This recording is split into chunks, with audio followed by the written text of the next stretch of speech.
The burning bush or say enchechere a eridere. Abusiafo na woche asan akọ abeto yembion ye beda mo ase se de biara da mo de mafidie edito ase na ye ne mo ye babu mu empensempense mu kwata mu nyinara ye no usua the book of Exodus na yaye adisua di kan last week. This week no ye pese ye de ne etoso mienu no e de ebro atifi asam no o se the burning bush ana se enchechere a eridere ye twa mu abasisia.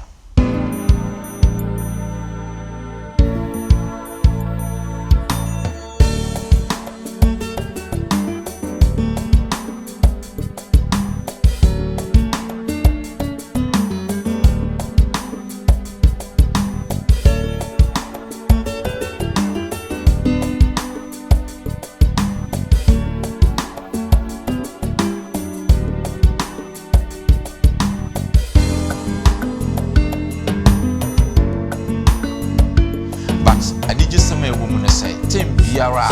yebedi onyankopon akwanchech ewie yie enenya yebetimaye ne munyono epe a obetimaye anodimaye just obebia obehu se na nyame esu etie no sanipan onya ahobrase e wonyankopon anim se de o man sencheni di Mose nsem na chi obe man sencheni e chen sampo de ensem na chefi identity se wudini enti se na mudina homa Omande share agidifo adofo no mo amutie ni mo amohwe nyinara ye nam ye ngadi nkapa Yesu Kristo so e de enchia sonko e de bremu nyinara ye no yie sese ne onyankopon ene yen adi yie no sara na mo ni mo abusafo so onyankopon ene mo adi yie kwata mu nyinara se na medi kan ye no ye hwe the book of Exodus last week de ni animu adisua no e de abroad. This week no ye pese ne etoso emienu so ye de bremu maboafo no aye krado mbeboa na de adisua no pensempense mu e de abrabansa no mayenkutie enyum free church kwafo homra sisia.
yeda kwafo ase enwuma omode abrayin ene na miwie ni sanso ama mefa asida pese nso emfama 3ABN Ghana TV and Hope TV Ghana sajuma ko mienu yi ɔma fa TV adwuma de atom so de ɔmo ya ne sɛ ye cancer pana ɔmo nso obebon da wuro de akɔwiase afa na nyinara yɛsrɛw sɛ wotie na wo hwɛn na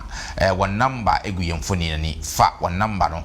na frɛ obebɛgye so kakra bi a obetumi no fa boa sɛ adwuma kɔ yi na enam saa yɛ so ma onyankopɔn so ahyira wo yie sɛ mewie ne saa de a ɛnde nam de mani ɛbɛtwe fidie mu ha sɛ na afei maboafo ma yɛ krado sɛ mfɛsa bi sɛ mbɛ o mayi ɔmo de akyerɛ mo na afei wi a yɛahwɛ yɛn adesua no mu me de mo sonfo Bismarck mensa ɛnɛ yɛwo adom mesan ɛwɔ yenua Foster Twum ɛka me ho wa sɛ pone Foster yɛ mo akaba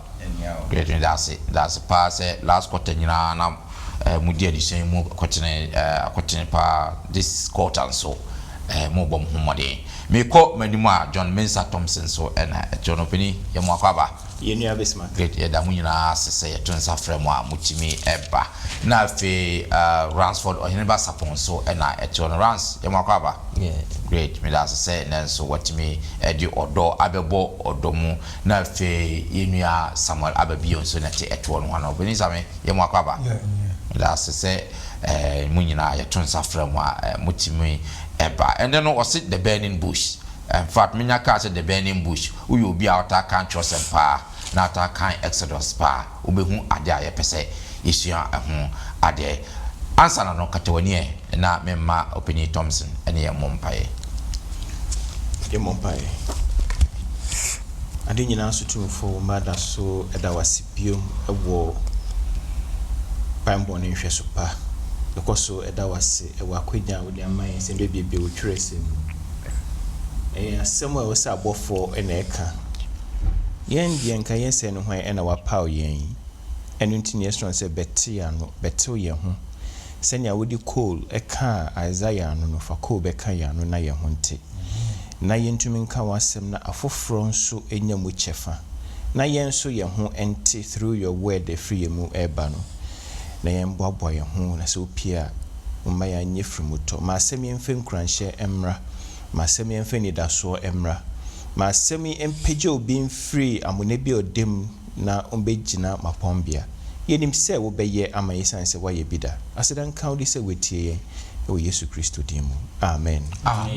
good last week no ya hwe Moses sanya na wusuo no yesi ewo no ne the background the ya Egypt Misraim Israel for no ekodi Misraim na fe hwe Moses so the first 40 years of no life no new firm na fe ehonsem this quarter no na say this week no so ye koyanim ewo Exodus engoma no mo se ne ye dikan akana every week bia wo chapter ye wura emu nti ye wura chapter 3 no mu na ye ko se the burning bush enchechere ere dere yenhwe yen ka abosam no ewo Exodus chapter 3 7 and 8 Exodus chapter 3 7 and 8 momenti erade asem Mose meto se meti mi ensachiche mu enso ene enwotwe na erade se ampara mehumi mana wo Misraim no amane hunu na wonsu a wona wo hwe wo so nti orisu no mate na mahunu wona amane hunu na mesane se meribeyi Misraimfuo no wo Misraimfuo nsem na matu wona fi asase ne so akwa asase pa a etre so asase anufusuo ne ewo sineso Kenafoɔ ne Hetifoɔ ne Amorifoɔ ne Perisifoɔ ne Hiwifoɔ ne Yebusifoɔ tenabia hɔ amen great we yebeba ababeka sanka bosemi asem after Moses akodi Midian na fe ehua bi hia se onyankopon kwaje ne nkrofo sanse wo musu ne omo bre na ye too much na onyankopon epese Mose eko na okwaje omo ba na sanka bosemi eba ye koya disua ne mu na busiafo ye beba abeka ho asem na fe ye din ehu edwuma se ne Moses abrabo no akoye no last week ye toaso na fe ya ba bedru sampempenso yi won se empempi biara no onyankopon frɛ ya e change the direction of our lives but anije sema ewo mu ne se tem biara ye bedi onyankopon akwankyerɛkyi ne ewie ye yie ba yankasa ye kasa ebe follow your plans na eya na ntanko ye yie ebi na eba beto Moses wa hasen so obehwa last week ni ye hu se abrabo no sesi no wa free Egypt wakɔ Jethro hɔnom ɛwɔ Midian asase so mfa wakwanya ɔbaa krompo aware ɛna afei krompo no nso no wanya ɛba baako krompo apie mu a wohwɛ Moses adwene aka na adwene sɛ baabi a megyina sɛ mebɛyɛ mabusia na matena hɔ a na nka bibia nsi bio mu yɛnhwɛ sɛ na brabɔ no ɛba bɛdare Nyankopɔn bɛdare kyena kɔ baabi foforɔ na ɛno na ɛbɛboa anaasɛ no bo Moses ɛtena ase ɛfa Nyankopɔn direction na anaasɛ ɔyɛ sɛ daabi baby a metre no ɛhɔ na mete mintu enkwa na saa brabo direction we start baby a na nkyekera bi dere a na oja bi anso eni hɔ ɛhɔ na Nyankopɔn ni Moses encounter no ɛhya ase mabo afro no bɛboa ma yakosa adusua we mu na fe yahu ne ebekɔ akwakosi wɔ saa chapter we mu. First of all yɛnhwɛ Exodus chapter 3 verse 1 to 6 no yɛnhwɛ nea ɛwɔ hɔ no Exodus chapter 3 verse 1 to 6 no yɛnhwɛ deɛ ɛwɔ hɔ minti ready asɛm ɔsina Moses rehwɛ na se Jethro Midian sɔfoɔ no nnwan na ka wɔn de wɔn kɔ ɛsrɛ no akyiri no ho a na oduru Onyankopɔn bepɔ Horeb ho na Awurade bɔfo beyi no ho adi kyerɛ no wɔn nkyɛkyerɛ bi mfimfin gyaframa mu na ɔhwɛ na hwɛ na nkyɛkyerɛ no redɛre nanso so na nkyɛkyerɛ no renhyɛ na Moses yei deɛ mamemma ne menkɔhwɛ ahwɛdeɛ kɛseɛ yi adekɔ nti a nkyɛkyerɛ no nhyeɛ na Awurade hunu sɛ wamma ne rehwɛ no Onyankopɔn fi nkyɛkyerɛ no mu frɛ sɛ Mose na ɔse minie ɛna ɔse twipini ha yiwo na mpaboa na deɛ wogyina hɔ yɛ asase kronkron na ɔka sɛ mene wagya Nyankopɔn no Abraham Nyankopɔn Isaac Nyankopɔn ne Jacob Nyankopɔn na ɔse Mose kataa n'ani efiri sɛ na osuro sɛ ɔbɛhwɛ Onyankopɔn. Amen. First time I find the burning bush. Say ne yina yinim no Mose you na simpabo amfa ye de atotototo nwoma. The significance hia se Nyankopɔn eda no ho adi no was many Abraham Nyankopɔn, many Jacob Nyankopɔn, and afi many Isaac Nyankopɔn. Train sena esitie Bismarck meda etifo so ase eni akefo sanse nyomo anka dwumadi ntimi enkoso ye yebeda mo ase right ye hu se Moses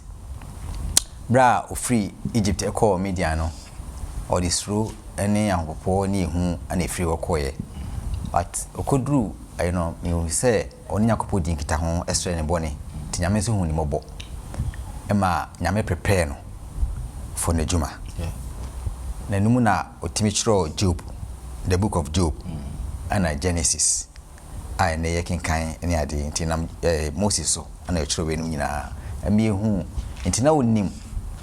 the history of Abraham, Isaac and Jacob. Before them na ne mame kra otiti no Egypt no kra to amano that kind of account no. Okay. Yes, nti no e wona dwemo nti na otimi ka say one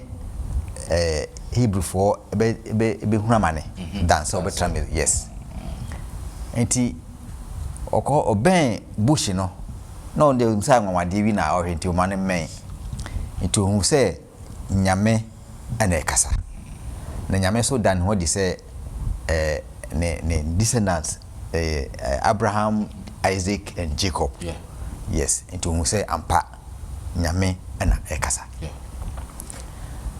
Na enemu na nyame ka kire say emra so say eso manoko Egypt ekoyi ni mafo afi osuro na nyema ne boto ne yem say nyame say onwa ewo nyina no aiden omawu ite ma ne boto ne yem. That's right. Very good. Enti bra nyame danadi no ohun say nyame no afi okata nani ama ohun say oni Nyankopon ne kasa. Yeah. Say before God say di ahobrase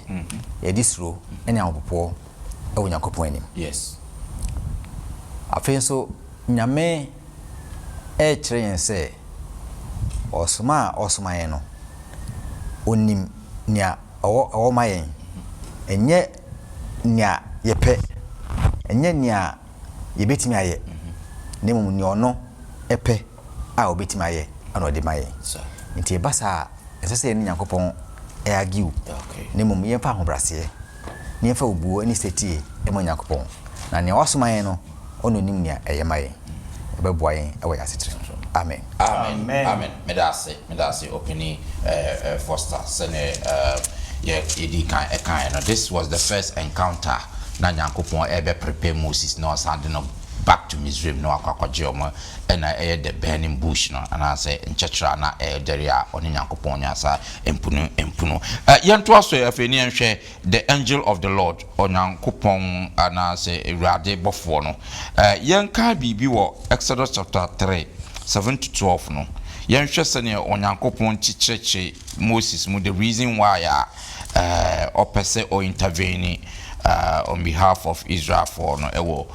enslavement ewo Egypt no. Exodus chapter 3 verse 7 to 12 yenhwe Nyankopɔn asamo. All right, interior yes. Na Awurade ka se ampa mahu me mana ewo Misraim no amane hunu. Na won so a won eso ahwefo enti wosu frɛ no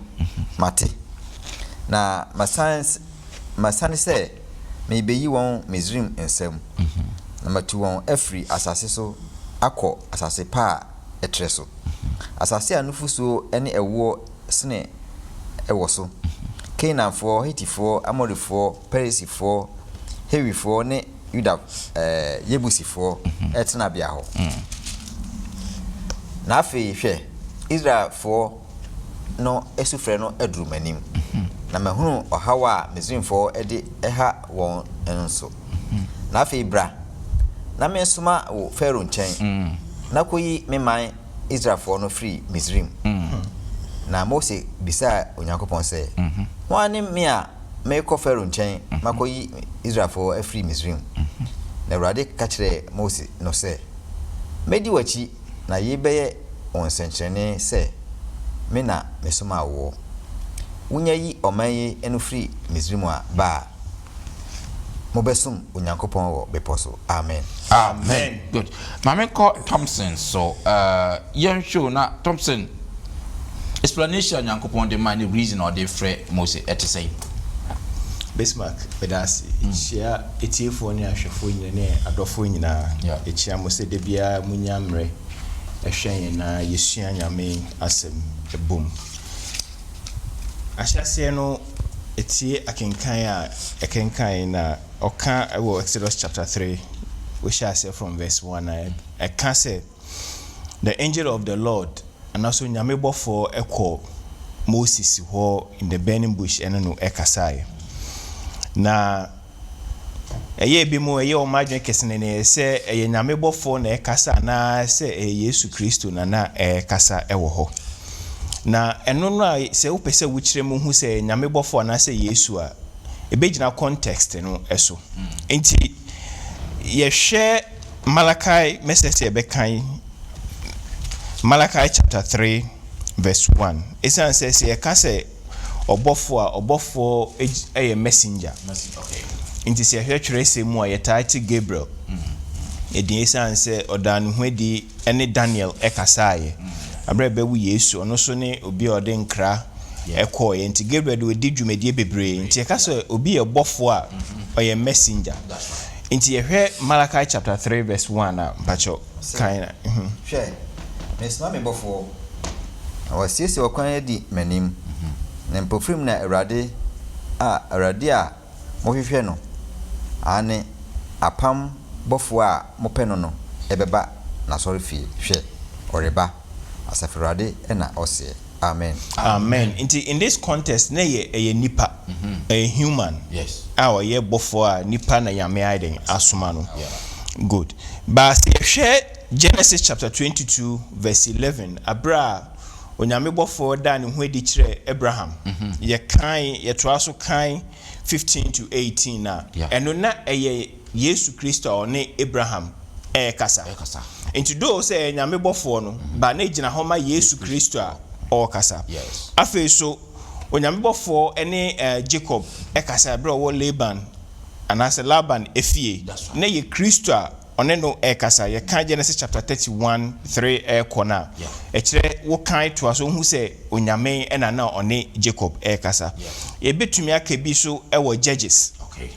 ɛbrɛ Israelfoɔ ɛyɛ asoɔden a nyame ka kyerɛ ɔmo sɛ ɛyɛ me nyame na meyi mu firi nkoaso mu ɛwɔ Misraim de mo kɔbɔ hyɛ asase so adan na moyɛ nea moyɛ mondane mo akyi na mobɛdi me nyame akyi na mekyira mo yɛtoa so ɛka Judges chapter 6 a ɛno so nyame ɛda ne ho adi kyerɛ Gideon abra ɔpaw no na wedi Israelfoɔ anim ɛne wɔn akɔ ɛko no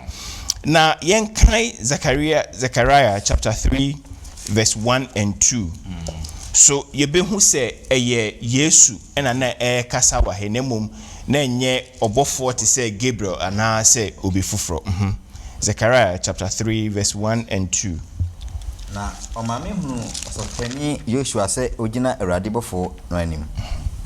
na Satan gina ne nifa sɛ ɔtoto na no na Awurade bɔfoɔ no ka kyerɛ Satan sɛ Awurade ntwi w'anim Satan na Awurade a wayi Jerusalem no ntwi w'anim oyi nye genti a wahwem afiri ogem enso na Joshua hyɛ ntade fi na ogina ɔbɔfoɔ no na ogina ɔbɔfoɔ no anim amen sɛ we yɛ apere a ɛkɔɔ so ɛwɔ ɔsɔfopanyin Joshua na no onyame bɔfoɔ ne gyina bɛmo na yɛ Kristo a ohun sɛ ɔsɔfopanyin ne hyɛ atare fi no ɔde ne tenene atare a ɛyɛ kronkron ɛyɛ fitaa no ɛhyɛ no ntina ɛnyɛ onyame bɔfoɔ keke no na yɛ Kristo a ogina hɔ ɛkasa ubisa asɛm ɛfa Moses yɛni Moses akɔnko asum sisi ade wabɔ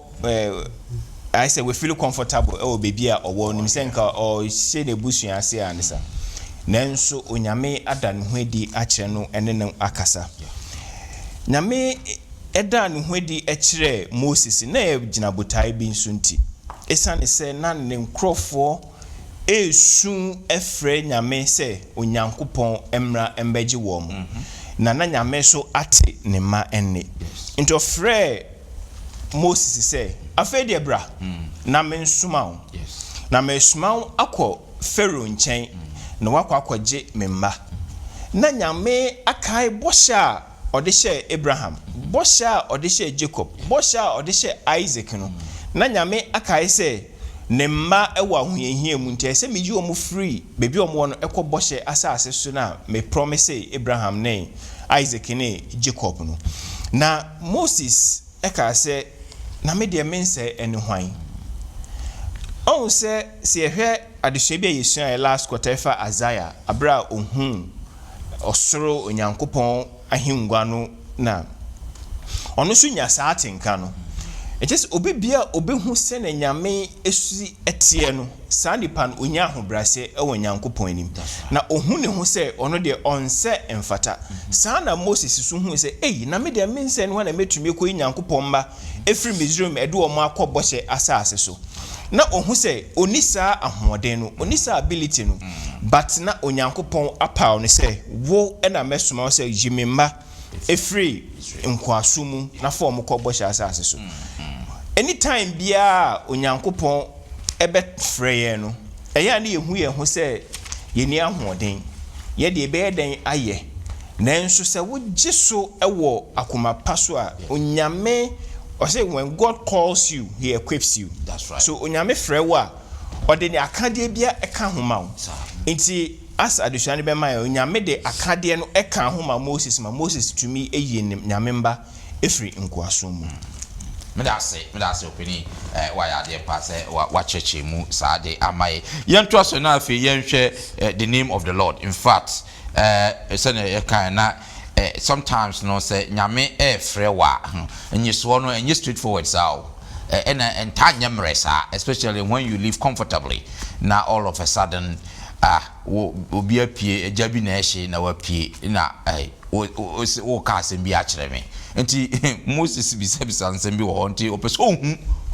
wo no ne hwan me kokrampo a me nkasa wo no wo a wo hye gya mu a wo kasa no wo ne hwan yen kan kakra da me hwɛ ade wa o say Exodus chapter 3 kan from 13 no ya kan up to 12 no to 15 13 to 15 all right na Mose bisa Onyankopɔn sɛ na sɛ meduru Israel fo nkyɛn na meka kyerɛ wɔn sɛ mo nananom Onyankopɔn asoma me mo nkyɛn na obusa me sɛ me din ne sɛn a sɛn na mense wɔn. That's right. Onyankopɔn ka kyerɛ Mose sɛ mia ne niamene miara ne mia na ɔse sɛnea ka kyerɛ Israelfoɔ no nie mia na asoma mo nkyɛn. Na Onyankopɔn ka kyerɛ Mose bio sɛ sɛdeɛ ka kyerɛ Israelfoɔ no nie Awurade mo nananom Nyankopɔn Abraham Nyankopɔn Isaac Nyankopɔn ne Jacob Nyankopɔn ana wasoma me mo nkyɛn. Na yei ene me din de kosi daa. Na yei na wɔmfa enkae me awo into atoso nyinaa mu. Amen. Amen. Same obisa legitimate question. Say me kono mu bisa say sa me nyame no boni din kyerɛ yɛ. Ɛna Nyankopɔn so bodi a wɔnkaka. Ho asɛm te sɛ. Nya Bismarck Medas ni atifo so. Say edin ho asɛm ne yɛ ka. Ye sure say ye ne yɛte ha nyinaa no obia ɛwɔ ne din a ɔde tia. Se ebo Ransford sisia na asafoma ne nipa mu nyinaa nim sɛ we na de Ransford o yɛmfa no nkɔma me. Sa. Na sɛ mfa no nkɔma me bi sɛ. Yes. Ɛkyerɛ sɛ edin ho hia. Yeah, that's right. Ne deɛ bɛ na ma edin ho hia. Ɛse a label ma etimi di identify obi. Now this is the case here. Moses ni Yesu Nyankopɔn kwan na akwakohia. Enti ne wo ne kohyia ne ye ne ayaka kyerɛ nso ye pe evidence. Enti ne wo sɛ onu obi akohyia oba abodin ne miehu. Enti hwan na Moses nim sɛ oba ayɛ ne ankrofo no bebusa nsɛ hwan na ne kohyia ye. Enti ne o pe bibia o de begina ho amiehu sɛ me kɔɔye no ni amne kohyia ye kra no o sesei na ne din di sei. Sɛ de ye frɛ me na me de same amenke kasa me de Thompson. Enti do ba o se mimi din die wo pe mi din die a ene miara ne niamene I am who I am. Enti ne eno no obo edi kyerɛ Moses eba sa na Moses akoma atɔ ne yam. Because onu obi akohyia na me ba na ye tutu kwa nyina ye kofi a ebusa ye kwa so ebu okra unim so ana tutu papa so na papa na asa atwu asikwa mu enti ne ye sɛ Moses ne na gya akohyia na afi no wanya ne a odi evidence a odi ekoma ne nkrofo ne mu ahyia enti abra Yesu ka Nyankopɔn ka sɛ miara ne niamene no eno no obisan sɛ eniye yenhwɛ miara ne niamene na eye midin no nkyerɛkyerɛ mu ene sɛ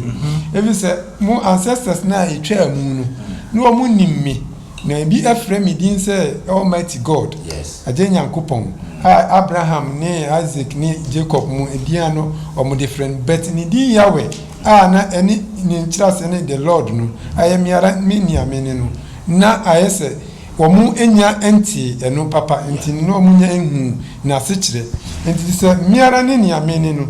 ene na wo ba nkyerɛkyerɛ mu a timi akyerɛ mu kosi sɛ the self existence just say me machi no obi ani ho mia na metiase mia na mbaaye enye obi na edimi baaye mia na metiase na me ba independently enti mi mfa obia embetoto ho sɛ oh man na didin two way mia na mede mia me ho na mia mi ewo midin afi sa edin na nkasa sa kyerɛ sɛ sa nipa no na se onyame no oye unchangeable ni no kredie no miara ne niamene no meka mia na meka ye enye obi na ka ye untimi mfa bibiara ensa emma twist no bi se mia na mede me ho mo mia we se ye ne akura yi aye wo ha ye de yasem ka keke wa disua na yesua se bibi esi ofie sisi a menua bi na ka ye wo se wo de be ba be ka kire wo se wo de be ka kire Nyankopɔn se brade problem ni no wo twa ne nyina bi a wo abrochire na abona mane bi so na no ro brade ba ene nti onim sɛ wo so ye obi nti Nyankopɔn se miara ne niamene anyade a mesesanda to bia entimi nsesa eno afenso edi ne sa emiye hu ne unique identity sɛ wo dini nti se na wugina ho ma ye bo rans edin a edin a ye de to no wo ne mofrase no ebia na ni obi se na se woni meaning nti edin bia wo meaning sɛ de awofo wo obi a pese odidi mpa eto ne ba no anaasɛ ɔde ne etu obi a ɔhwehwɛ saa nipa no sɛ na brabo esitie ne suni ne ban ntini na me ba na kɔsɛ daakye wa sɛ nipa no Nyankopɔn di no sɛ ye unique identity na ne nkyerɛase ne ne bibia ne sɛ obiara ni hɔ a ɔno no obetimi ɔno no nsum obi ntini sɛ wo pɛsɛ wo sum na wo na wo sɛ oba ebesum no efisɛ ɔno ala ne nia wɔne obia entimi emfa ne ho entoto no afei no osa ekyerem sɛ saa ne din kro no an aye Onyankopɔn no ye sɛ timi gyina ma sɛ Elohim saa Elohim no nso no na se kyerɛ ne sɛ the mighty, the strong, transcendent God and God of all people, the ruler of universe, the creator of everything. Just say bibiara yede eka efa Onyankopɔn kyerɛ sɛ he is everything. Bibiara no obia ni hɔ ebetim de atoto oye creator ono ane bo na ade ono ane de ne ho ni opena nko oye enu ntini ye bisa no bibia saa nam se ode ne ho ni ntino otimi ka se twen kakra mi ana na me de me ho na asa gi ebi se wo se me de boa ana asa me fa ma akura emmoa ebi se ono ara ana ode ne ho enu na ode ma Moses se on fa nkoma na sua ne omo ka ne ho no wokwa ka kiro me se me ne Yahweh I am who I am. Many near many. Me that's pa say why are there? It be na me dey kai fa nyamedin say nyamedin eye edin mu odu. Kakram dey counsel say edin no actually say he's a personal God.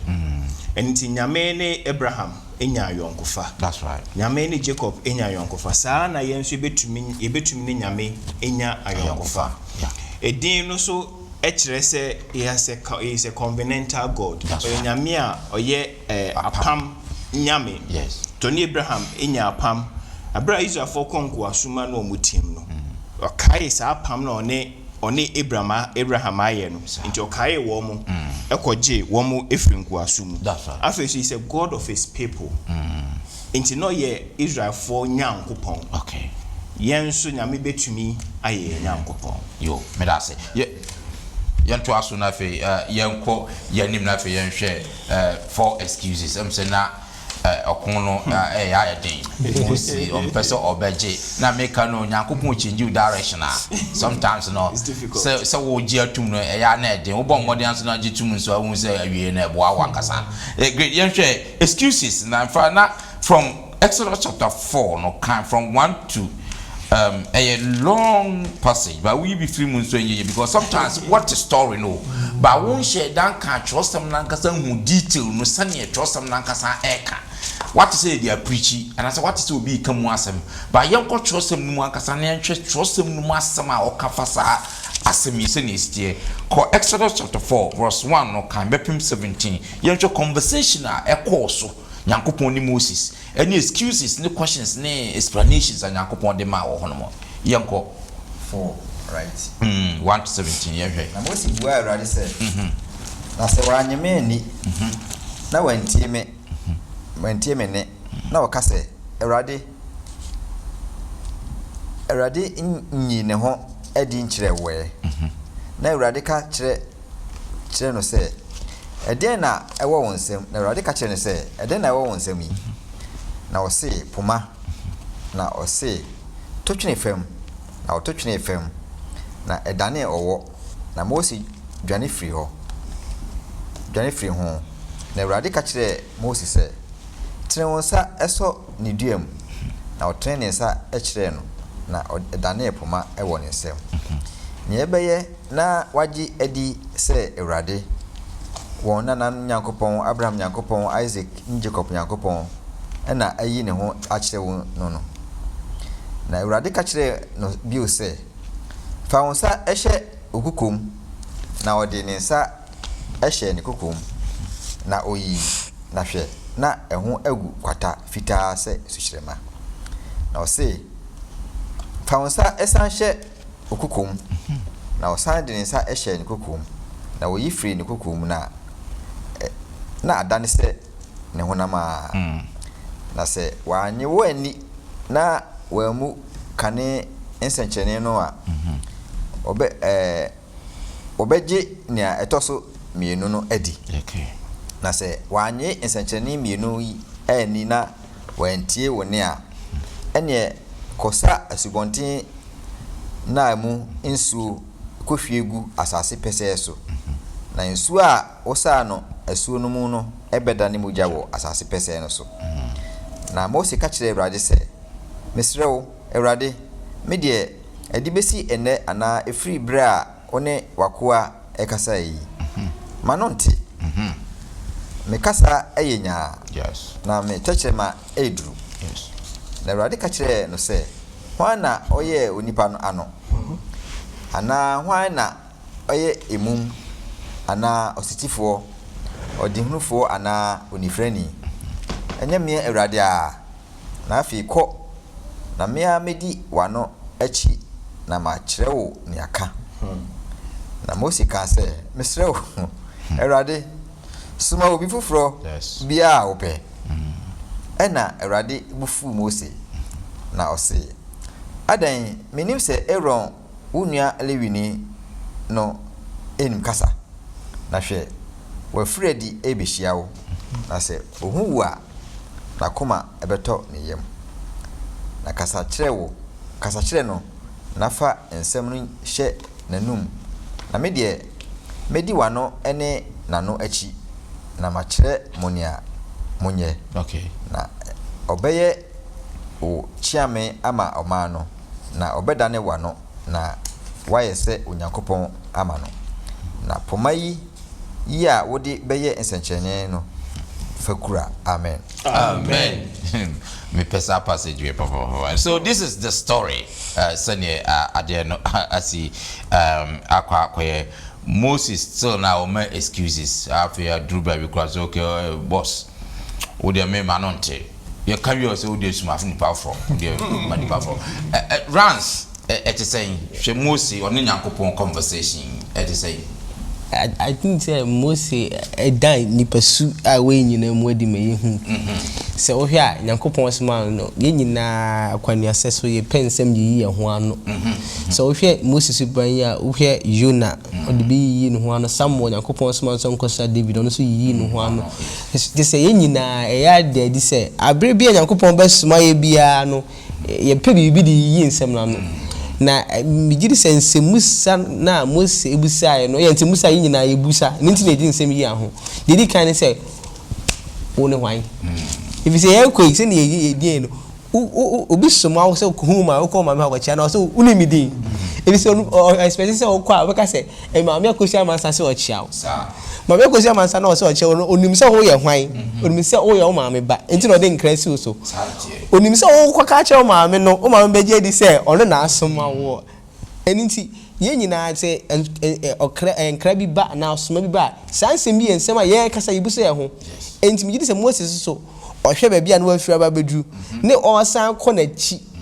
na ohwe emredudu a Israelfo atena Misraim asase so ahye nkwasom na ɔkɔ no a toda wo ahun se wɔkɔ no wafiri hɔ in a good way nti ɔkɔ no kra no ne timu di kan yɛ dɛ ɛntene no ɛni ti na obusa se Nyankopɔn wo de hwan na me kra me a me kɔ no ɛde na me kɔ ka ebi se ohwe a ɔkɔ no osuro se Faro be ni bibi ɛno me ehu a ɛwɔ yɛ mu toda Nyankopɔn ɛsoma yɛ a ɛyɛ na yɛ hwɛ soma no ana be yɛ Nyankopɔn soma yɛ no si Nyankopɔn na ɔsoma yɛ no ebi se ohwe nkomodi a Mose ni Nyankopɔn bɛ sɛ ɔkyerɛ Mose sɛ me wo tumi no wɔ me nsɛm na so Mose nye Nyankopɔn tumi no na ɔhwɛ ɔno de ɔhwɛ ne mmerɛ yɛ no eti Nyankopɔn sɛ ko wase Nyankopɔn me kra ma no nte ye minim kasa yes aso so Nyankopɔn din kom se wo kasa de wo pese wo hu bia Nyankopɔn e da na di a kyerɛ afi edu abi no wase o de me nkobio ohun eto da mi gidi se ye Kristofo ye ma ehu ehye ye nso si Nyankopɔn na osoma ye no hwɛ senkyene Nyankopɔn e da na di mi hu bi da wo de nsa hye okukum na adane kwata o san de hye ho na ɛho ate ɔsefa poma no to hɔ na adane wɔ ɔsesan apagya na adane poma mu na ekura ɔse wo kɔ no manti akɔsɛ nsuo na tugu hɔ ɛbɛdane mogya Nyankopɔn bɛ sɛ ɔma Mose hu sɛ me a me so ma wo no mama me wo hu me din mama wo hu tumi a me wɔ na so to da bi se Mose ehu no ene magnitude of esoma no na abonu hu ese se ode no ho betu Nyankopɔn so ebi o de mi hu ne se Nyankopɔn ansa na obesoma wo no wa ye provisions ama wo enti o se unya Aaron oba be hia wo Sabbath me so na Mose oni ni nya Aaron edi nkomo mpo da enfi adua na wakɔte na media no na so Nyankopɔn na me se owo nhyehyɛ enti na Nyankopɔn edi kan nhyehyɛ a ni nya eba be hia no na ni nya no be hia no na Nyankopɔn so ni nya na kasa wo a oba be hia je se Nyankopɔn ansa na obesoma ye no wa ye provisions ama ye de ne se ye be gi frɛ so na ye de ho atu Nyankopɔn se Nyankopɔn na wasoma ye no owo tumi ni tumi ni mu na ye tu anamo enye ye suro ne de ye ni pay de dai hu ni suro no wo se ye kokura bi a no mu nji endi Jonas edisua me hu sa so no so okɔ no na onwinyi se okɔ ni we obi na yakoku no na so se Nyankopɔn mu akokoduro eji Nyankopɔn tumi ni dia na ye kwa se de o man sencheni di Mose nsem na chi obe man sencheni e chance ampo di nsem na chi fi se ye kɔ no nye ya pe ne de kɔ kasa na mo Nyankopɔn na be kasa obe so ya no no aka de obe se ye kan chi afofo nti ye fa ye ho antu Nyankopɔn so se ye be pe nsem bi ayi ye ho ano amen me da se pa se rounds wa ye na sa e de amana emu ada ho pefe ama obi anya ne ho entiase wa ye hwe the circumcision twetwa no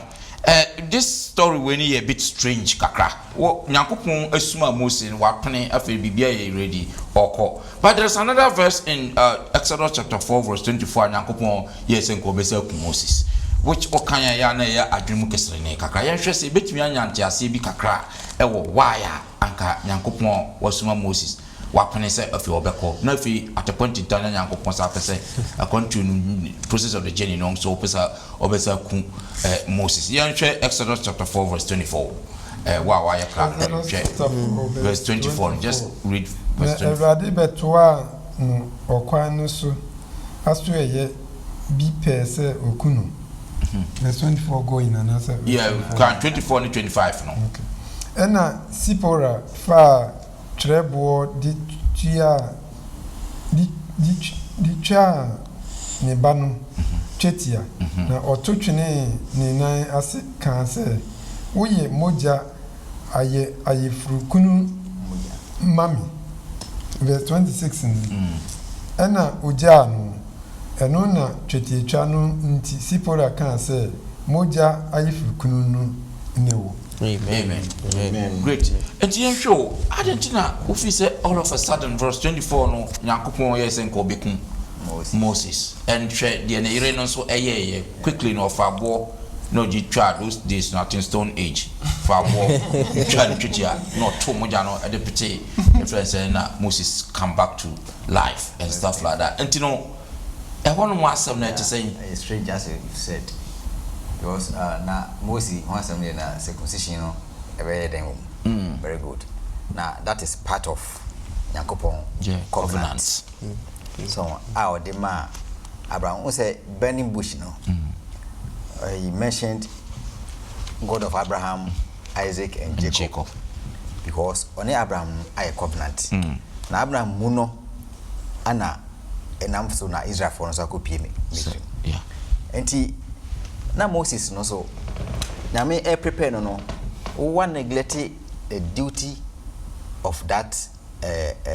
circumcision no because obano na on circumcise no enti na ema Nyankopon ehun say no o lake baby enti no Nyankopon epeso punish no te quickly na yire no ana ehun say no o ma we ensi ni kunu nche enti say otimi eboa te quickly no intervene no try yeah no kache Moses say o ye bloody bridegroom for me o ye moja mami so something like that yes so enti what was the importance wa lesson wa say nyame ebe do or prepare na so say yen so ye very circumspect wo ye nema bi ho na ye neglect ye duties na mi bia ye focus ye we say ye Nyankopon ebe delay na bibia o say enye no ye be ye because Moses upon all what troubles ni adi nyina Nyankopon so asan afro say koye na djuma na the covenant no o lake so what I say Abraham oni na twa first sɛ wasefo nyinaa no obarima bia ba wo bia no enye saa concubinate no na no kyerɛ sɛ ɔgyeɛ a wɔde agye ne nkrɔfo nti mogya hwegu ma bɔne fɛfiri no anaso ɔgye biara ɛni hɔ nti Yesu Kristo mogya ɛno ne circumcision na ɛbaeɛ no afei so sɛ yɛsan twa the skin so twa the skin na yes ɛno so part of that circumcision no ɛno ana boa ya nyame ɛpɛ sɛ Moses ɛyɛ na ɛyɛ role model ɛma no wo a wokɔyɛ wadwuma no saa na ɛsɛ sɛ woyɛ bibia pɛpɛɛpɛ na ɔbaa no so ɛyɛ bold ɛboa ne kunu ɛdum na bi a adɔfo no na yɛ Nyankopɔn adwuma na yɛyerenom a supporting yɛ no sɛ yɛ amoa yɛ kunu no a ɔmo flopo ɔmo kɔ down ama Nyankopɔn ɔmo ntimi sɔre bio Zipporah ɛyɛ ɔba a ɔtimi boa ne kunu ɔbra na ɔhaw ɛbɛto Moses yeso agidifo a nyame adi dwumadi ahono bebre ahyɛ yensa no yenhwɛ sɛ yɛbɛ role model for others. That's right. Na omoso atimi ahwɛ yen na ya bibia Nyankopɔn akafa yen bia no yenye na omo mfa monsa am point yen sɛ nea yɛsi ye nyae no na wo so wo ye so yeah yesa nyame no ɛbɛboa yen na atwea foforo nyina sɛ den aba sɛ de osma sɛ onko Israelfo no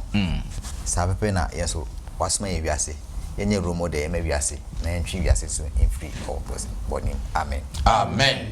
me di hakra ka ho no say o kai Jacob ma no mko duru Sekem no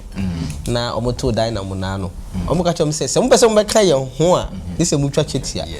we say Israel for no Nyankopon gave them a sign, a seal. Say we ye ya na mo ye mema enti I'm also thinking say ye Christopher Nyankopon amain so hyade bia eni say ye de to na say